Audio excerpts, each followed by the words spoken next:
Let me ask you something. Are you getting everything out of your rent-to-own business? If you're not an A-Pro member, then the answer is probably no. Look, advocacy is A-Pro's bread and butter. This is why they were created and what they do best. But here's the thing. A-Pro membership is about way more than advocacy. A-Pro connects you to the movers and the shakers of the industry. People who've been there, done that, and they can help you do it even better. A-Pro's monthly webinars give you expert insights and actionable takeaways. It's like having a masterclass for your business every single month. Got questions about complex regulations or sticky situations? No problem. A-Pro's legal hotline gives you direct access to experts who have got the answers. That's a peace of mind that you can't put a price on. And let's not forget the resources, news, updates, and tools that keep you ahead of the curve. Scholarships for your team? Check. Disaster relief when you need it most? Double check. A-Pro is your ultimate support system in the rent-to-own world. So stop settling for less. With A-Pro, members get more. More support, more connections, and more success. Head over to rtohq.org and join the A-Pro family today. Because in this business, more isn't just better. It's essential. See you at the top with A-Pro.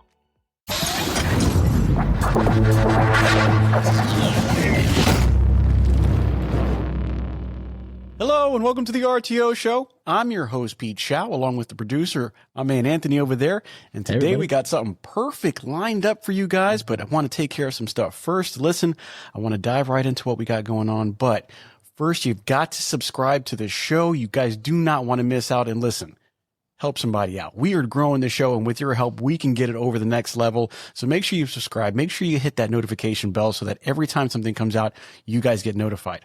Also, talking about notifications, the newsletter is out. It was going to be once a month. You know what? I didn't think that was enough. It's actually going to be twice a month. You're going to get it the 1st and the 15th. All you've got to do is go to the podcast website at the rtoshowpodcast.com. Scroll down just a little bit. Put your name, put your email in there, and you guys are going to get the best information that Untitled has.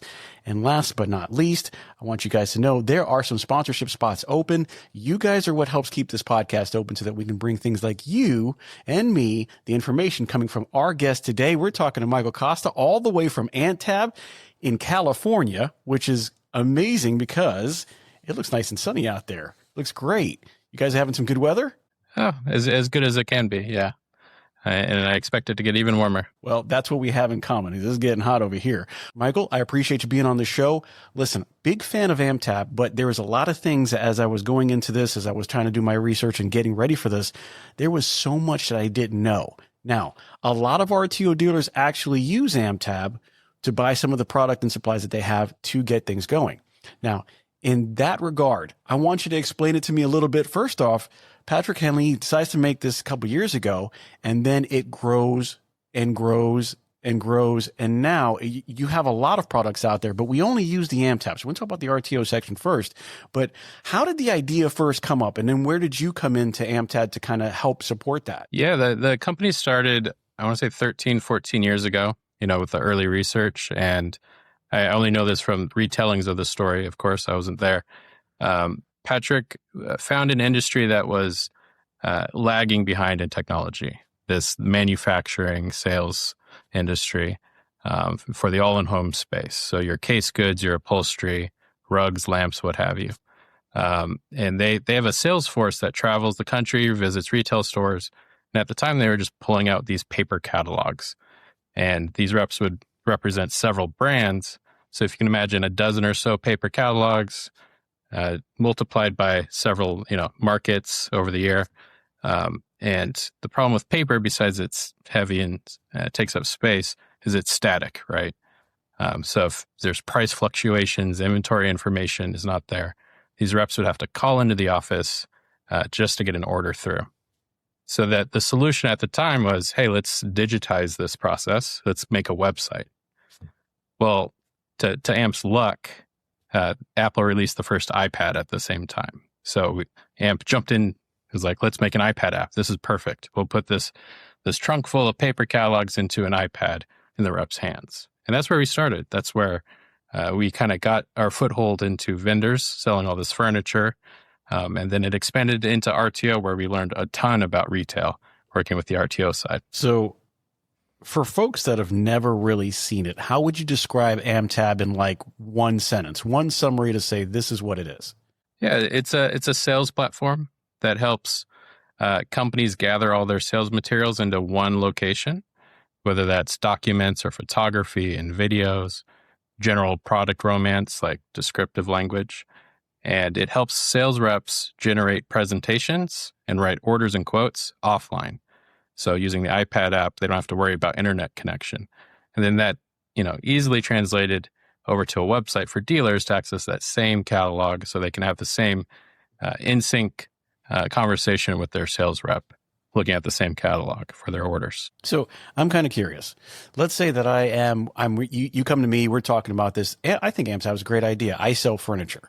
So I want to sell some furniture on your AMPTAB, and I would think that'd be a great idea. But now maybe Ashley's on there, maybe Haverty's is on there, maybe somebody else is on there.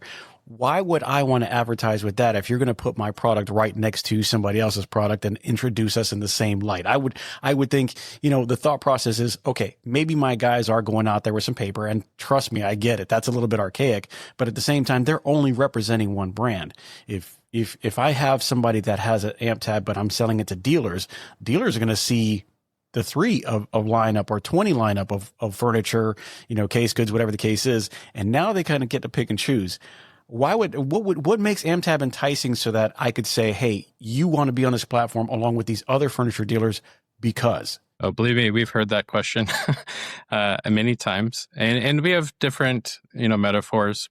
Patrick, our CEO, would like to say, this big market everyone goes to in High Point, which folks are at right now in North Carolina, it's an equivalent to that. Dealers are visiting these markets, these trade shows.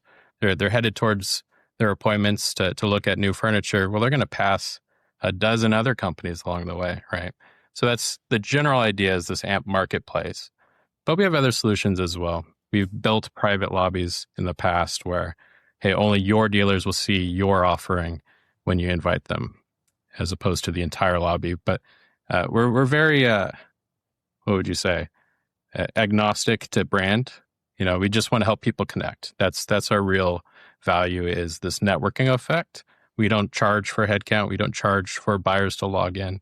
We just want to make it as useful as a platform as we can by introducing folks, passive leads through connecting vendors. Something that you had said just a little while ago is that you weren't there in the beginning. You've come along since then. Doing a little search, I see a lot of different hats that you had along the way. And I don't know if that's right, because I see customer support. I see the director of customer access. I see VP of continuous improvement. Was that like this trajectory going up and going in and kind of getting deeper into the system as you came along? It was. It's maybe my secret sauce is I'm just the guy who says yes all the time. And I come from a startup background where I'm used to wearing as many hats as possible. It's more about what's the challenge today and what sounds creative familiar, huh? Yeah. My producer's like, yeah, I know exactly what he's talking about over there. Yeah. I'm not big on titles. I think, most of the time they're made up. It's just, it kind of represents how much experience you may have had along the way. But we all have the same goal in my regard, as far as helping the customer with what the new question is, right? Like, hey, we're here to sell. How can you help us sell?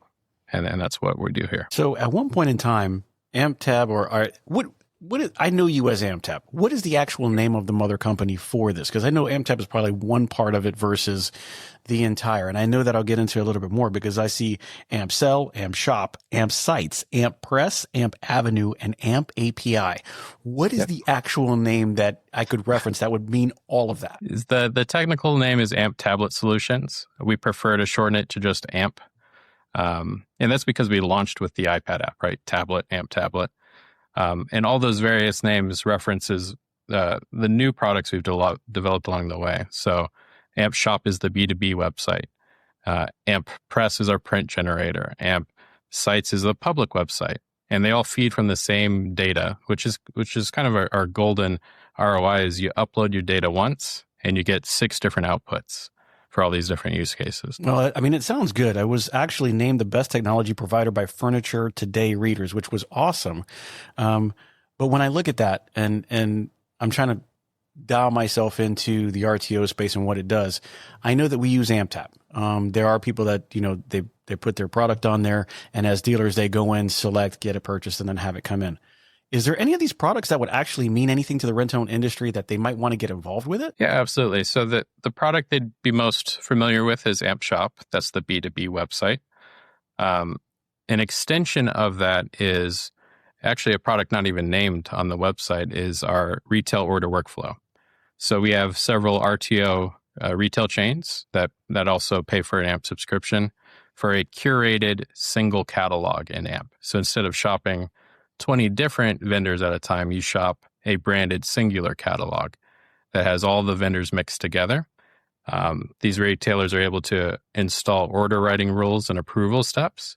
And once the order is placed, it sends its way over to the vendor in AMP. So that's a curated retail experience. Beyond that, AMP Avenue is a kiosk designed for retail stores. So if you like what you see on AMP Shop, there's a consumer-friendly version you can put on a touchscreen in your store. Help me out, because with the way you said it, AMP Shop, and I just want to make sure that I understand it. When you say, you're not going to brand specific, so does that mean that my scooter might end up next to another scooter and we are completely different? We are competing brands, but you wouldn't know that. Basically, it's whatever scooter that they like the most. There's going to be 5 there. It could be from 5 different brands. I'm going to select that. Yeah. So for lack of a better term, it looks like a Walmart website, right? There's really not the brand thing. It's like I look in for a scooter and it gives me whatever comes up available. What advantage is that for if I'm trying to sell my product? It's great for an RTO dealer, right? I agree that when you're looking at it that way and they're looking for a specific product, it helps them dial in a lot quicker and find out what they need from multiple areas and make their own choice. As a vendor, though, what is the advantage of that? Let's take a quick break. Hey everyone, it's Pete Shau here from the RTO Show Podcast, and I want to tell you about a company that's making a real difference in the rent-to-own space. Wow Brands. I've seen firsthand how they approach marketing, and let me tell you, it's not just about ads. Wow Brands builds complete digital ecosystems designed specifically for the rent-to-own industry. Their e-commerce and lead generation strategies are built to bring in qualified leads. And did I mention that they are actively working with the rent-to-own industry while also being members of APRO and TRIB? Listen, these folks are passionate problem solvers. They don't just slap something together. They design, build, and scale the kind of digital retail tools your business needs and your customers actually want. So if you're serious about growing, reach out to Wow Brands at wowbrands.com. I trust them, and I think you will too. Yeah, it's a fair question because, it's kind of that unspoken rule. We like to pretend nobody's shopping around, but we all know we do, right? So it's really, it's an opportunity. Hey, your competition is offering their products to your buyer. You need to be right there, lockstep with them, and then compete in other ways. Compete with better data. Compete with more reliable data. Hey, we have inventory updated every hour. We're competing on prices in your area or shipping. I understand, the hesitation of why would I want to show my product next to my competitor? It's already happening. We just don't like to talk about it. So in other words, I could look at yours, then go to another website, then go to another website. And what you're saying is instead of shopping all the way around, let me give you an outlook. And then what really is saying is, let your product speak for itself. Exactly. And furthermore, that's the initial value prop AMP came into the market with, is we heard a bunch of frustration from the buyers that they've got 20 different logins to try and do their sourcing for their stores, different websites to navigate. I can't remember my password.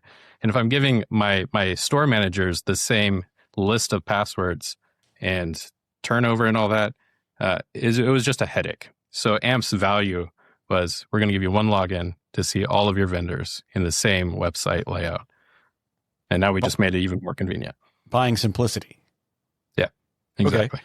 Now, I see 60 plus vendor catalogs available through AMP Avenue. How does a vendor get into that catalog? What does that relationship look like? Yeah, it is a B2B, a private B2B website, for lack of a better term. And it just starts with a vendor, a singular vendor on the AMP platform, listing your email address as an authorized buyer. As soon as your email address is listed as an approved buyer, you'll receive your login credentials from AMP. And then you'll be able to browse the other participating vendors for free. and ask for permission to see those catalogs as well.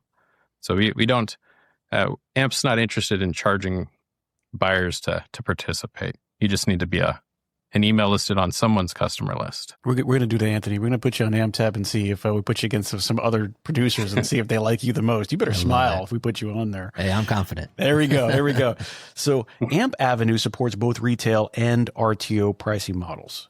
How does a RTO dealer benefit from being with everybody else in these situations, like retail and RTO? Now, RTO in those situations, and we're just being honest with the RTO brands, we are not retail driven, right? We have cash prices because you can go in and do that, but we're not also going to beat the Walmarts and the Targets and, the CVS is on the corner. They have pricing because their model is to retail as fast as they possibly can. Their margins are way lower because they're going by volume, where an RTO dealer is going to be absolutely opposite. If you're talking about a retail transaction, yes, I could probably sell it to you. And there might be times that I can actually get you a good deal, but the truth is that's not our model. Our model is free delivery, no credit checks. We can service it.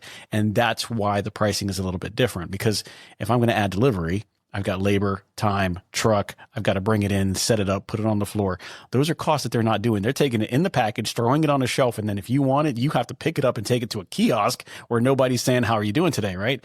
So what's the advantage of having an RTO dealer and a retail dealers all in that same idea? And again, you're educating me, but I'm just looking at it from the RTO standpoint going, where is the plus side of that? And how does it work out for AMPTAB and the RTO dealers? Sure. Yeah. There's certainly nuance between the two using our software.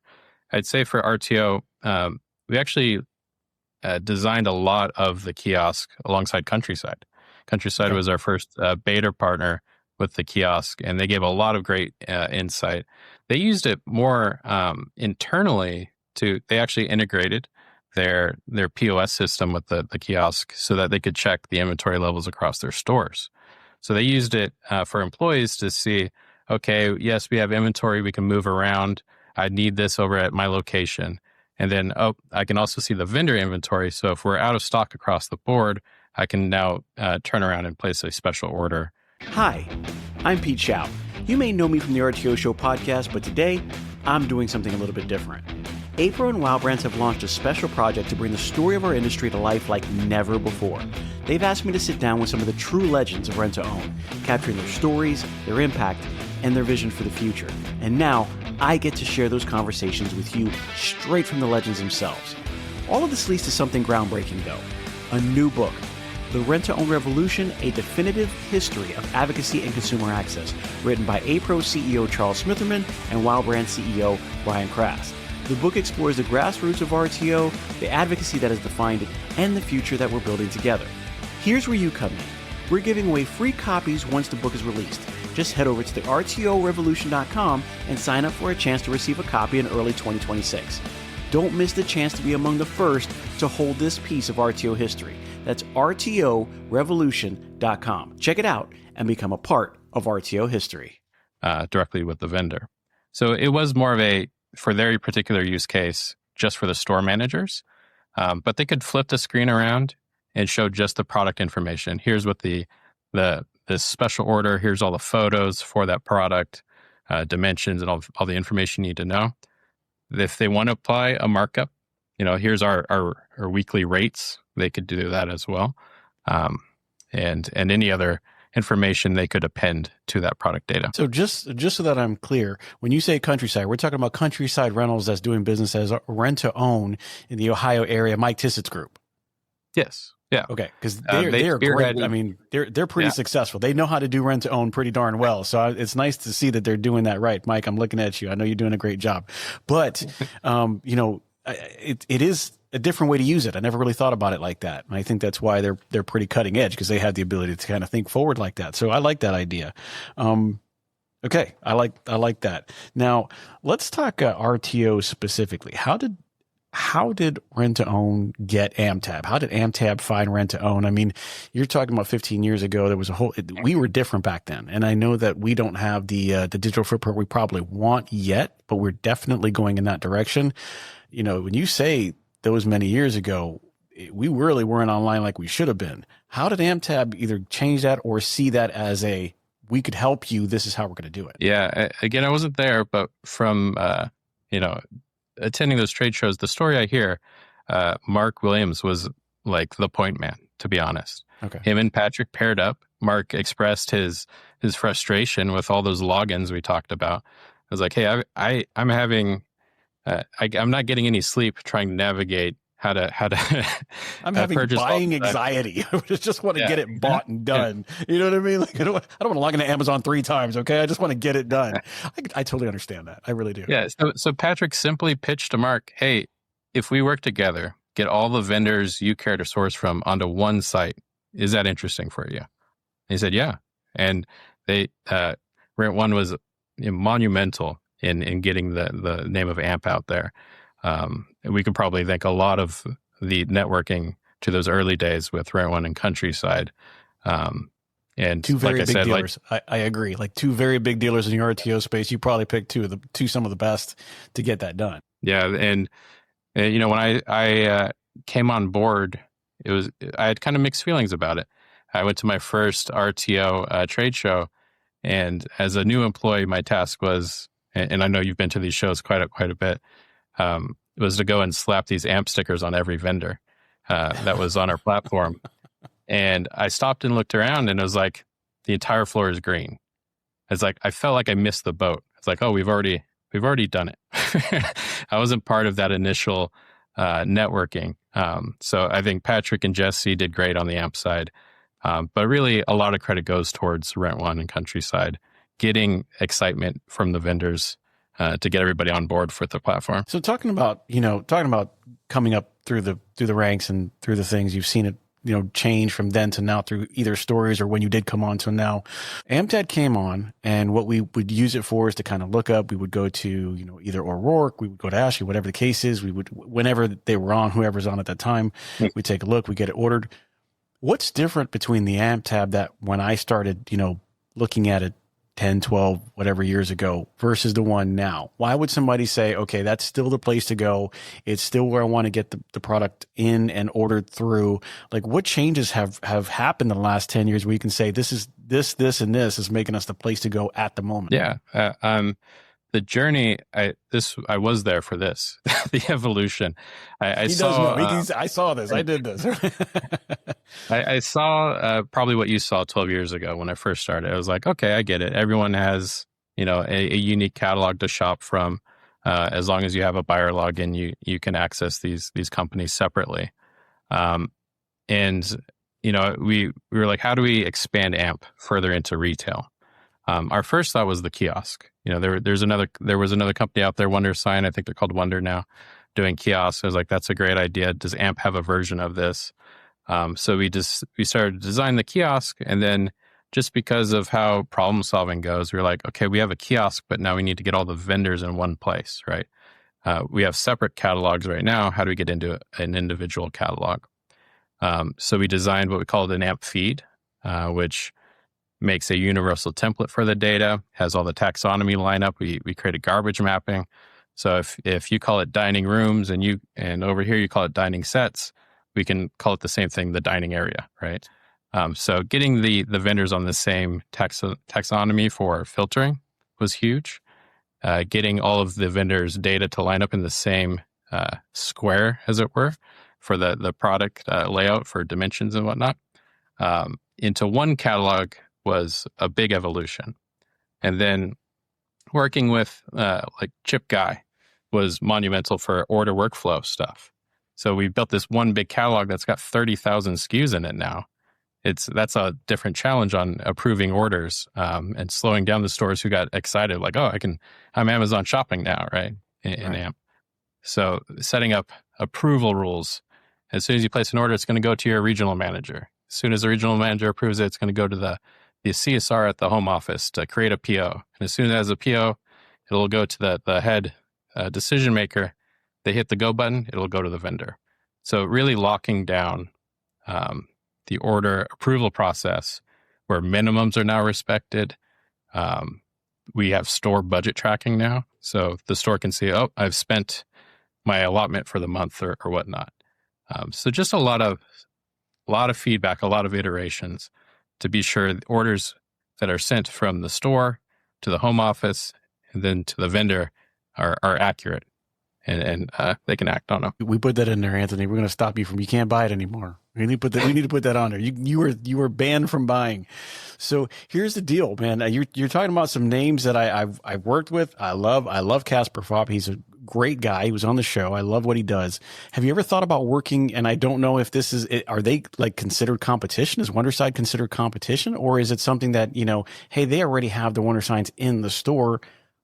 Do you mind putting AMPTAB on it? Or is it, no, that's like, I'm going to go to, Apple and say, I'm going to put an Android app on there. Like, nah, you ain't doing that. That's not going to happen. Yeah, it's a good question. I think we're not directly competing just because of how we've handled our business models. Our kiosk is a website you can put on any device. So you can throw it on your laptop, you can put it on a TV. I believe, if I'm right, Wondersign was more interested in pairing it with the hardware itself, and there were like long-term contracts associated to the actual screen, and they locked it down in that regard. We just saw it as an extension of our platform we already had.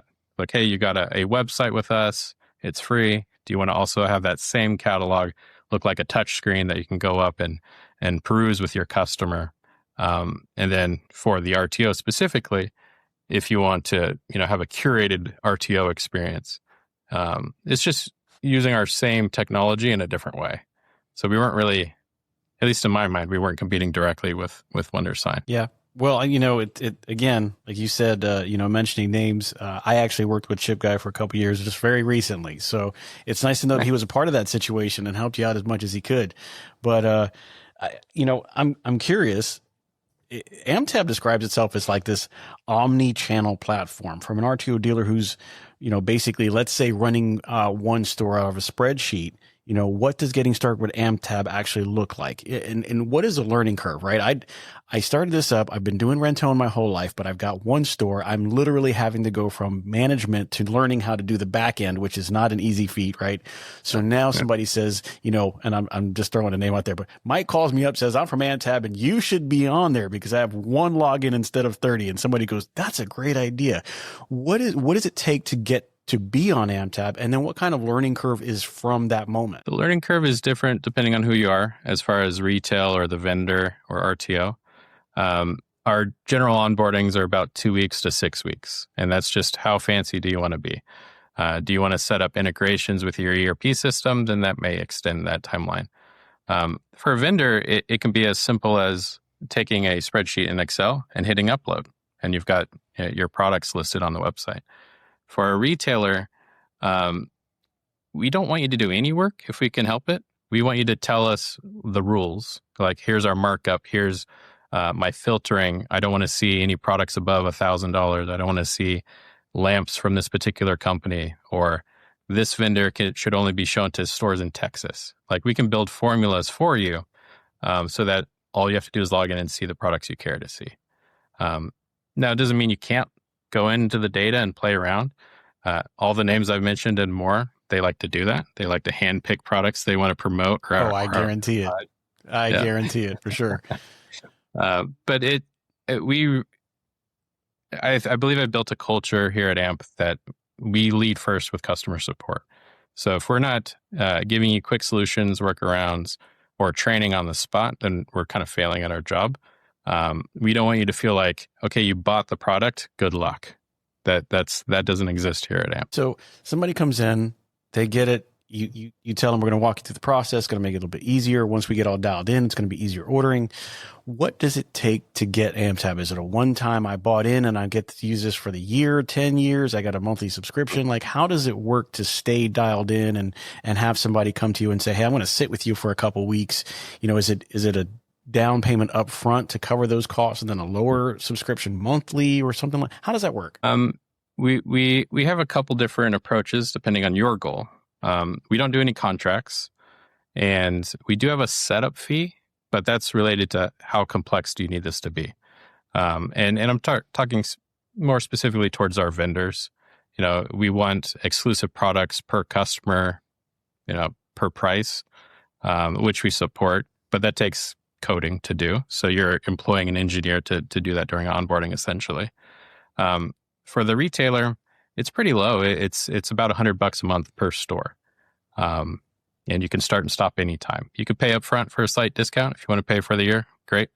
But if you just want to go month to month, that's fine with us too. Okay. I mean, it's just a question I have because I know that some dealers have, by the time they finally get to own their store, they've been in the game for a while. And listen, I have some people that I know that can go to ChatGPT on their phone and get things done within 20 seconds. And I know guys who are still looking for the yellow pages when they dial somebody on their rotary phone. It's not the same. They're just not built the same, man. I'm telling you, man, it's not the same. So, I was looking at it and it said something about like this dial-in ability. There is, on one SKU, there's almost 55 million possible combinations to make that, right? So how does it actually fit an RTO dealer on the floor with a customer in front of them? How does it not get overwhelming, right? So, you want to have the right things for the right people, but when you have somebody that can change the fabric and the height and, maybe a couple of options, now I'm trying to show them on my tablet and we are getting paralysis by analysis. And all I want them to do is order the product. How do you fight that when you have somebody coming in and wanting something now, but you can literally tailor this 55 million ways? How does that work? Yeah, that I believe what you're touching on are kind of a subset of our vendors that do made to order. And that 55 million example, that's one of our higher end. I believe that comes from Moss Studio, where they're very like nice pillows, like $500 pillows is the kind of. It's a pillow, category. Anthony. It's a pillow for $500. I just want you to know that you're not getting the whole sofa. You're getting the best pillow ever made. That's a super ergonomic pillow. I can tell you right now. I want to see it. I don't want to look at it too long because it might charge me. I just want to see it one good time. Flash the picture one time. It just sounds expensive. Okay, so then really those options are for people who are really dialed in at a really high level. So somebody in RTO level is not really going to see that much. So we're not going to have that much interaction as far as through AMPTAB with somebody that's coming in, and we lose them to going, I don't know which one I want because he has 75 options and I think I'm just going to go home and think about it. Yeah. And to be honest, I've worked with all of our RTO dealers in AMP as far as the chains are concerned, and their catalogs are very curated. The vendor sets the special SKUs to the side. So you wouldn't see anything as complex as the Moss Studio pillow. It doesn't make sense for that sector, right? And more so, I've learned in the RTO space, it's more common to have set SKUs where like a buy all button. Hey, this is the best package designed for a store like yours. So trying to remove that paralysis of, I don't know, does this thing go with this thing? Part of the same collection? I guess it does. Yep. You hit this button, it'll include the table and the 4 chairs. You're good to go. Nice. A question that I have, because, again, we're going to go back to this, but, AMP integrates with quite a few programs, right? I've seen QuickBooks, I've seen NetSuite, I've seen Freedom, and, probably a dozen other ones. Mm-hmm. My concern is for some of the RTO guys, and we talked about it just now a couple minutes ago, some of them are a little bit dated in what they have. They're okay. I'm not going to fix it because it's not broken. And some of the RTO dealers that are running out there, they have a little bit of older software, some back office software that's not up to date. How does AMP plug into what they already have? Yeah, we're pretty simplistic, to be honest, in that regard. We only have a couple options. And it gives you the most simple version of it, which is if you hit this special link, it'll download an Excel file. So if your program can import an Excel file on your end and vice versa, then you're good to go. Some folks that want to have a more sophisticated connection, they can do that. But it all happens outside of AMP. So it really, we offer free consultation. We have an on-staff integration engineer, Stanley, that we pair you up with him. He's worked with all of our clients that are interested in integration for the last 7 years. So he's been around the block as far as that connection is concerned. Stanley, we called you out. We're going to give you a call now. Just want you to know by the end of the show, we're going to put your number out on the thing, and we're going to get calls directly to you. We're not paying overtime, Stanley. Sorry. Turn your phone off. But, so more than likely then basically it's something that's configured outside of the computer software that they're in. And then as they pull it in, it's already there. It's not something that has to build inside their I want to say, a program in the back door, it's kind of sitting back there off in the side, and you got one program here, and that one's just eating up your RAM and your memory in the back. And it's like, oh my God, this is killing me. This is something that when you get into it, it's already configured, ready to go. And the dealer doesn't have to kind of worry about whether it's new software. I'm still running Windows 7. It should still come up. Mm-hmm. Yeah. And the most common way I've heard it introduced to folks is, can your current program generate a report? And can your current ERP system import an Excel file? So if you can do those two things, we offer you can think of like an email inbox. We offer the inbox for you to email, and we can send you back an email on your end. So hopefully it works with their system. But again, we always have that free consultation. Simplistic terms. I like that. Talking about simplistic is the pendulum has swung. We're going from people who have Windows 7 when we're talking about AI is on the scene. It is everywhere. It's literally on my phone. If it ever took over, Skynet would kill me first. But, now that it's on the scene, is AMP doing anything with AI? Is it integrating? Is it part of the system? Or is there a plan to introduce that to AMPTAB and all of the, programs that you offer? There's nothing officially in our pipeline today. It is something I know our engineers have been playing with as an aid in their day-to-day work.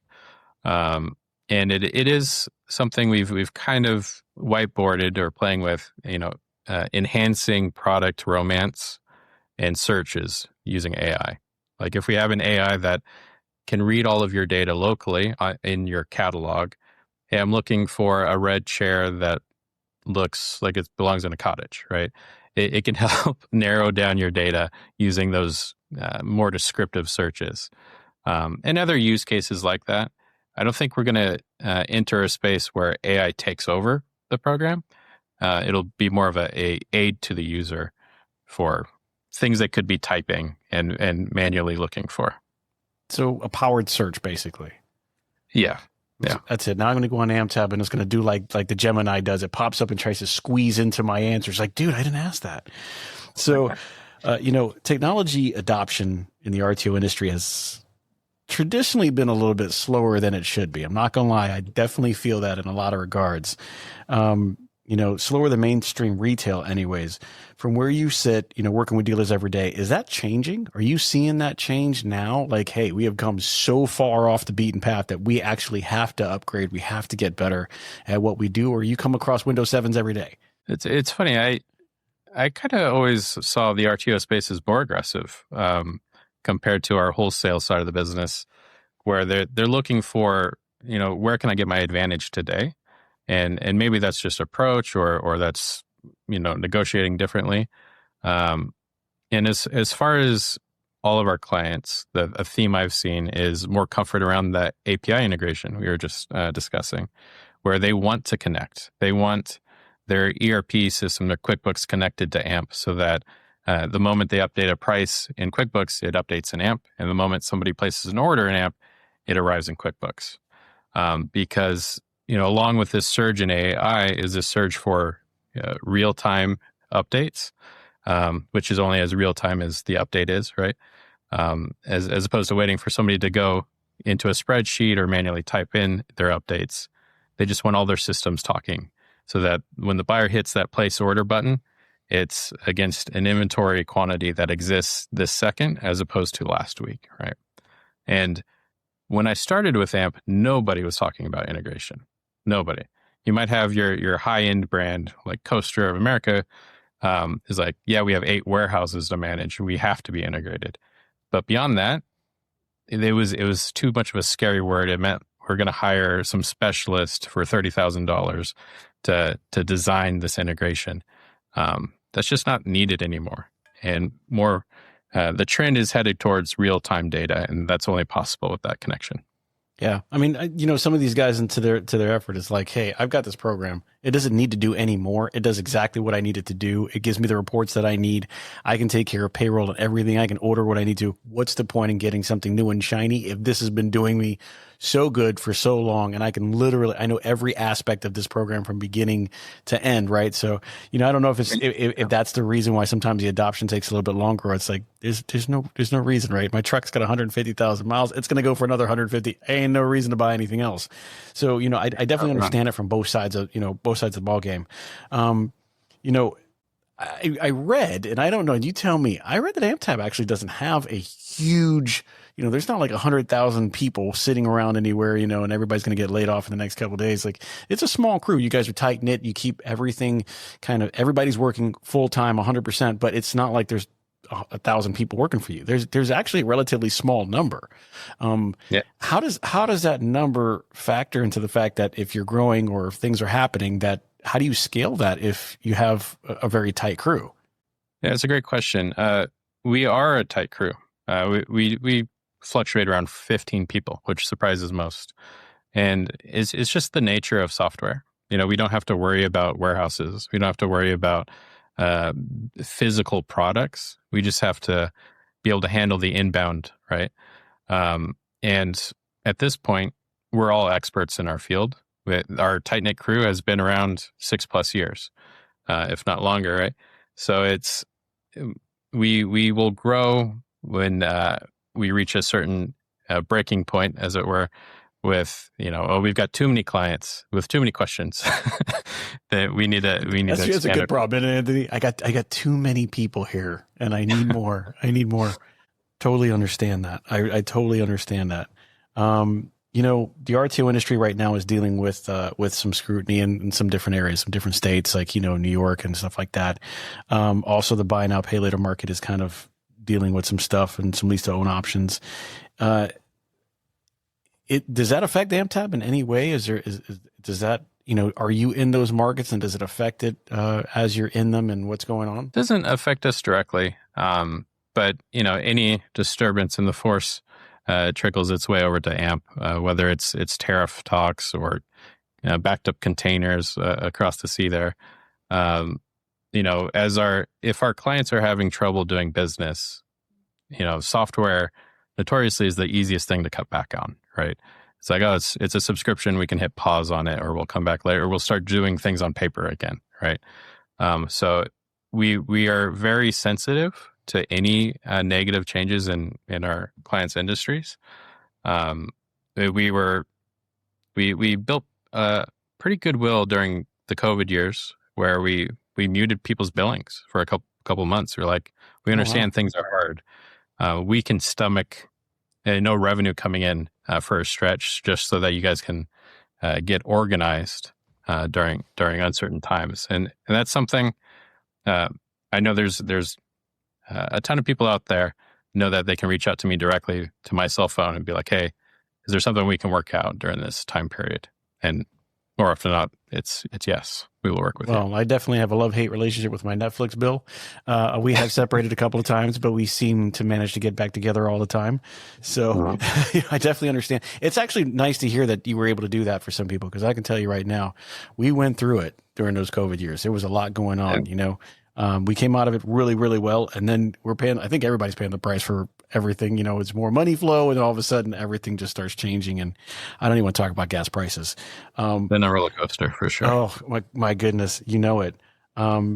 Are there any product categories and vendor relationships that you're working to bring to the platform that RTO dealers specifically have been asking for that aren't currently on there now? Not that I'm aware of. Do you have any secrets? Well, the reason I'm asking you is because I'm trying to find the next big thing right now that I feel like we've taken a slowdown, right? So going into it used to be every year you would have a shiny new Elmo, or there was something that was going on. And, in the past few years, it was laptops, then it was game systems, then it was, the PS5 and the PS5s. And there is no new PS5 that's going to be in a decent realm, right? They're talking about the new PS5s hitting 4 figures. They're talking about the new Xboxes hitting 4 figures. Even the Nintendo came with a price increase, whether it was from tariffs or they want to make the new chips. They want to make it, integratable, whatever the case is. Stream is getting there, but it's not as prevalent as we would like to. So Steambox and all those, we had a time when the bicycles came in, the e-bikes and the scooters, that was a thing. these past 2 years, I haven't seen the new shiny toy. Even the new gaming rigs that came in, and they're coming in with bigger screens and they're coming with more memory, and the video card is absolutely amazing. And, it's got SSD and, and then it goes into the NVMe. I haven't seen anything, right? It's either you have something that just has a little bit more tweaking on the specs, or you got what you got. Now, listen, I would love to say that all those were in the furniture related business, but I mean, nowadays there's a tablet on your refrigerator and you can Bluetooth to your washer and dryer. That's probably the extent of what I've seen that is really changing. I mean, I think the only big great thing I've seen is that some people can do their washing and their drying in the same appliance. It's a great space saver, but I haven't exactly had to hold my doors back from that. And I'm wondering, with all these innovations that have come up in these last 12 months, I haven't seen anything that's coming down the pipe where I'm going, that's what we need to have. And I'm curious, is there anything that the dealers are saying, hey, this looks like it's coming down the pipe. Are you guys going to get this? Is this something that's going to be integrated into my purchasing portal so that I can buy this? Or are you just looking at it like we are going, I don't know what it is? Yeah, I share the same perspective. I feel like everyone's been holding their breath for the last 2 years, making safe purchases. Vendors are producing a lot of very typical type of SKUs, like the safe sofa. The safe bet. I think that's what he's saying, Anthony. They're going with the safe bet right now. Like, people will order 100 of these. It's not too outrageous, so we'll lean into that production. There was definitely a shift on the buying side of, I'm not looking for anything unique or outrageous. I just need what's in stock. So there's a huge shift into what is the inventory levels. What can I get in my stores in the next week or two, rather than what's going to be the exciting product that may drive new business, right? And as far as technology, there's this whole, everything's getting AI in the name of it, right? This is now headphones with AI. Don't really explain what the AI does, but it's got an AI chip in it, and we can raise it. Talks in your ear. Because I think what I've seen is truly the next new shiny toy is something that's cheaper than it was. It's going back for a few years and dialing back the price a little bit. That's what I've seen it to be. Like, everything has gone up, and whether it's, gas that makes the delivery charges a little bit more, whether it's coming across the water, the prices on that are just getting a little bit higher, whether it's a tariff here or a tariff there, or, it can't make it through this area because of whatever's going on, Yeah.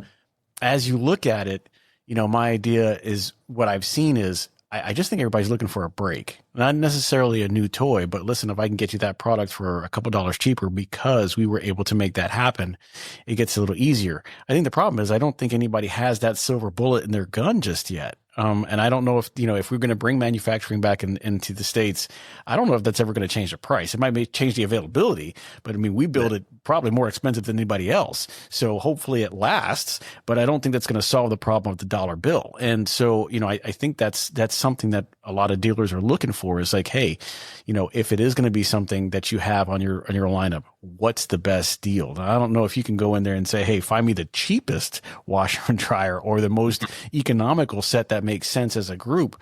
But, that's what I'm thinking. Hey everyone, it's Pete Shau here from the RTO Show Podcast, and I want to tell you about a company that's making a real difference in the rent-to-own space. Wow Brands. I've seen firsthand how they approach marketing. And let me tell you, it's not just about ads. Wow Brands builds complete digital ecosystems designed specifically for the rent-to-own industry. Their e-commerce and lead generation strategies are built to bring in qualified leads. And did I mention that they are actively working with the rent-to-own industry while also being members of APRO and TRIB? Listen, these folks are passionate problem solvers. They don't just slap something together. They design, build, and scale the kind of digital retail tools your business needs and your customers actually want. So if you're serious about growing, reach out to Wow Brands at wowbrands.com. I trust them, and I think you will too. I mean, in your opinion, 5 years from now, what does the ideal RTO store look like through the lens of AMPTAB? Where do you guys integrate? Where are you guys going to be on a store level in 5 years? Well, I know what we are aiming to do. So there's the big dream of it is to be vertically integrated from top to bottom. And, going one direction, that means we're connected not only to the manufacturer, but also the factory. So they're keeping track of their parts. And as soon as orders come through, it's sending notification to the factory. On the opposite end of that spectrum is we're connected to the consumer side. So if they bring in a product to their home, how do we connect you for support from that store? If you're doing some kind of return or refund or even recycling, helping manage that information. And a lot of that starts with our next big project, which is redesigning our web tools. So a new website designed specifically for the buyer with new technology that's geared towards promotion, for marketing, highlighting anything like discount codes to entice shopping and drive that interaction further. And we're lucky enough that we're already on mobile devices, thanks to our iPad app, but extending that to your phone as well. So taking that new website, making it mobile friendly, and having that information on the go in your pocket. So once we do that in the retail store, you could have retail associates walking around, whether that's on their phone or on an iPad, having all those same powerful tools at their fingertips. So there's something that I want to know. Okay. This relates to you directly. If you had a magic wand and you can say, this is what I would like to see either from the RTO side or from the AMP side. So let's say, I would love to be, Joe Rogan right now. And if I can wave that magic wand, make that happen, right? As Michael Costa, if you had this ability, you had one wave with this magical pen, and you could do either something in the RTO side that would help benefit either you or them or both, or AMPTAB side. And you said, you know what? I have this idea. The guys won't, they ain't listening to me. But no, I'm being facetious. But what would that be? Do you have is there something that goes across your mind and say, you know what? This is something I would love to see come into what we do within the next 2, 3, 4 years? It would circle around data. And maybe that's the nerdy side of me, but our program is only as good as the data you put into it. It's an empty canvas. It's just a bunch of empty boxes until a vendor uploads that spreadsheet. And the quality of that data is so massively important for the buyer, right? If you're not standing next to them, then they have to educate themselves on that buying decision with what's in front of them on the screen. And when you get into a space where you're shopping from a mixed catalog, like on Amazon, and you were to search for, My Little Pony lunchboxes, and then a bunch of these other items show up that are unrelated to your search, that's a problem. And that's a problem that exists for Amazon today. So if I could wave a magic wand and make something better, it's to create a AMP taxonomy that is enforced across the board, across all our vendors, so that it doesn't matter who you're shopping with, you're going to get the right results when you search and filter. And just product romance and descriptions and volumes and everything you need across the board. You talk about Amazon a lot. That is a good reference point. I got a suggestion, Anthony. You imagine that? I got a suggestion. My suggestion would be take it or leave it. But if you do it, you have to somehow put on like the RTO Show suggestion box here. They're the ones that created this. What I think would be great on AMPTAB is, if every time I go into an Amazon box, and this could be good or bad. I don't even know if this is good or bad. Every time that I go into Amazon, what's the first thing I look at? I search for a name and then I look for the likes. Who likes it? How many stars did they get? Give me a rundown of why you like it or why you don't like it. And sometimes, I'll get a product that, it only has like 3.5 stars because I'm looking at it and they're like, oh, I just didn't really like it. The color was off. But, some of them make a difference. Like, hey, I got this in and it broke in like 3 minutes. Literally, I was opening the box. It shot out. It fell. Nobody wants to give me my money back. I can't, I can't get a hold of anybody. I'm emailing them 10 times a day. Nobody answers. The thought of being able to say, hey, this product or this, and not necessarily on the end of AMPTAB because you're not selling your own product, but let's say again, Whirlpool, Climatic, whatever, they're doing their own thing, GE, and have something that says, hey, you know what? I've got some great service. It was amazing. I ordered this. It was right. And it came in exactly the way I ordered it. Or, I'm going to give them 3 stars. It was here on time, but the product's not looking that good. Came in with a scratch. I have 3 items out of 20 that came in with a dent. They said it was this and the picture looked great, but they have the filters on, get it and saying, oh God, send that one back. I'm not going out with that one. So, just saying, from a thought process, if you guys can do it, I'm just saying, if you can add some stars on there or a likes, a thumbs up, because Netflix doesn't like anybody saying they don't like it, but thumbs up, thumbs down, and a little comment about what the product has. I don't know, just a thought process there. That one is a free of charge. I just want you to know that. I would not charge you like for that. We are on our way there. We do have a filter for most purchased already. So that's available.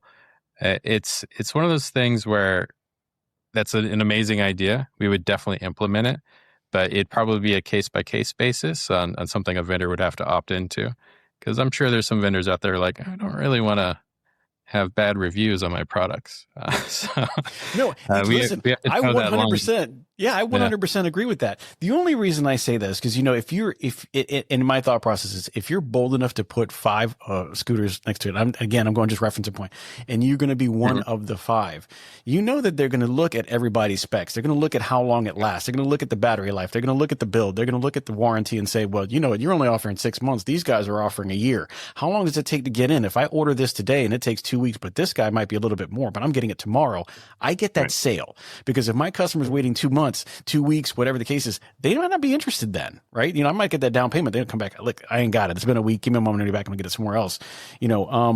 Tire life. Do the brakes actually stop the vehicle, right? And so my thought is, if you're going to do that, I would like to see that up the game, right? If you have something that's coming in and is constantly getting 1 and 2 stars, maybe that means you pull it off the shelf and make sure you get a better product out there. Maybe it's a way to tell other dealers, hey man, this sells really good, but be careful on the warranty end. Or it has a great warranty, like, certain things have great warranties because they have a tendency of falling apart, right? So, just a thought process out there. Again, that was my 2 cents. But if you don't have if it works, it works. I'm not buying it. So right, yeah. This got 1 review in 10 years. I'm not buying that, bro. Nobody's bought this. I'm not buying it. But, coming into the end, I mean, I always want to know can we get this right for the RTO dealers? How do we make this right for the RTO space? If an RTO dealer is listening right now, which they will be, and they're interested taking, what's the first step? How do they reach out? What does getting started look like with AMPTAB?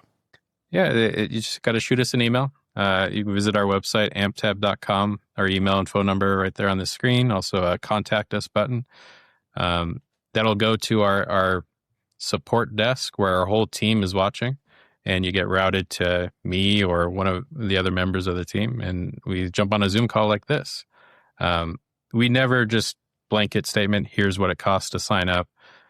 We want to talk first. We want to see what are your goals? How do we get there? What are you working with today?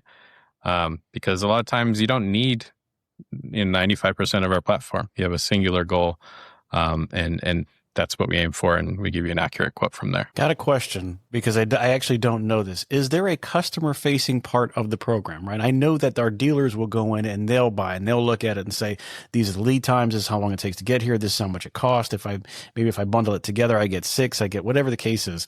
Is there a customer-facing side of that where we can, possibly hit a button or hit a setting where it doesn't show our pricing in the sense that, everybody buys wholesale and sells it for whatever they have to make their margins.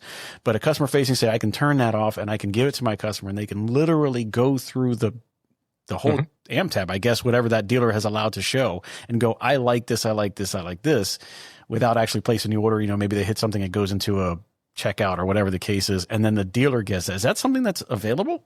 Absolutely. Yeah. If you tap on your cart, there's a no price option. So you can hide all the pricing information, or you could take it a step further and switch it to an MSRP price or a marked up retail price if there are numbers you want to display. Okay. But it's all available to you right in the program.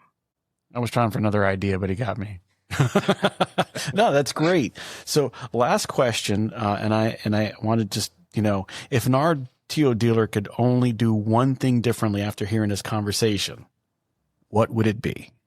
Well, if you're not doing it already, give your feedback. And I'm being sincere. Our entire platform was built on client feedback. Every box, every widget you see on there, it came from one of our users. It really did. And it's something that we actually spend most of our time doing. I know at least my time doing is we have many different user types with different goals. They sell different kinds of products, and I'm a sales rep, or I'm an admin in the office, or I'm running a retail store. and we're all using the same website or app. So all these different perspectives and goals. So we have a long list of things that we want to do and get to. And it's made the platform as great as it is today by just working through those conversations together. So if you're ever confused or frustrated, talk to us. We may have 10 different ways to solve that frustration already. And if it doesn't exist, we'll build it for you. Okay, so then if that's the case, how would they get your feedback? Is there like feedback at amptab.com? How do they get it to you so that they know they're getting it to the right people that are going to dial in and try to take care of it? Yeah, right on our website, that contact us button. Again, we'll go to our entire team. I know that sounds like a marketing thing, but it's true. We all have logins to the same inbox through our support ticketing system. So if you reach out from our website, you'll have attention of all of us here. And then we'll respond to you Monday through Friday on the West Coast time with thank you for your feedback. We've got it captured for you. We'll keep you updated as we make progress, or, it got greenlit. It'll be ready for you in a month. And I like that. Sounds like you're ready to go. Well, listen, guys, I would tell you, if you don't have AMPTAB, give it a try. Check it out. I can't tell you that they're going to have the stars on there just yet, but if they do, it was this guy right here. I would tell you guys, I appreciate you stopping in today. Make sure that you go to the website. Again, it's www.thertoshowpodcast.com. Buy some swag, subscribe to the newsletter. You're going to see this everywhere you want to be, on Facebook and Instagram and LinkedIn, YouTube, where you're going to see this. And I'm going to tell you guys, I appreciate it. Mike Costa, I'm glad that you were here. I'm glad that you talked to us about AMPTAB and told us a lot of things that I really didn't know, kind of get into a little bit of nitty gritty. Thank you so much for being on the show. And I'm going to tell you guys, as always, get your collections low to get your sales high. Have a great one.